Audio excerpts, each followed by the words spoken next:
Wild scenes coming out of the UK. Protests took place on September 13th, 2025.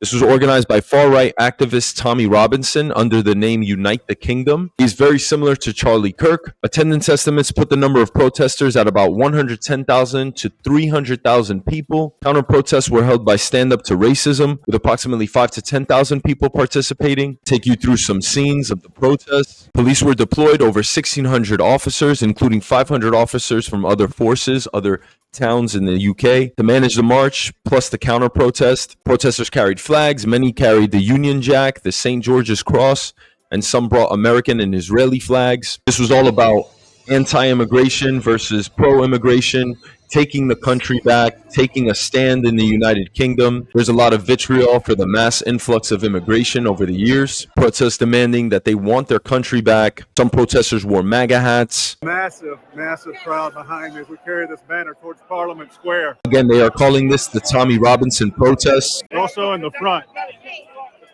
And here's the thing, clashes occurred. Protesters also voiced criticism over Prime Minister Keir Starmer. The protests focused heavily on anti-immigration rhetoric and free speech claims. Police reported 26 officers injured, including 4 seriously. Injuries included broken teeth, broken noses, and spinal injuries. At least 25 arrests were made on charges including violent disorder, assault, criminal damage. The police just could not contain the protests. These were the counter-protests, smashing the far right, smashing fascism and racism, many of the same themes you're hearing here in the United States. This is Tommy Robinson. He was arrested at one of the rallies. Again, just wild scenes in the UK. To see this right after Charlie Kirk's assassination, probably not coincidental. I don't think it is. They have referenced Charlie Kirk. They actually honored him at the protest. Just wild scenes all around. Police did not expect this many protesters. They expected 100,000 to show up.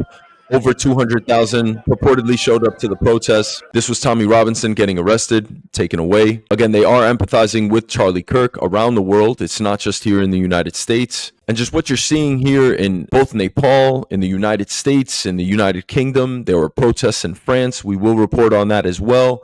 Bottles, flares, other projectiles were thrown at officers by some protesters. Again, this is all about anti-immigration demonstrations across the UK in 2025.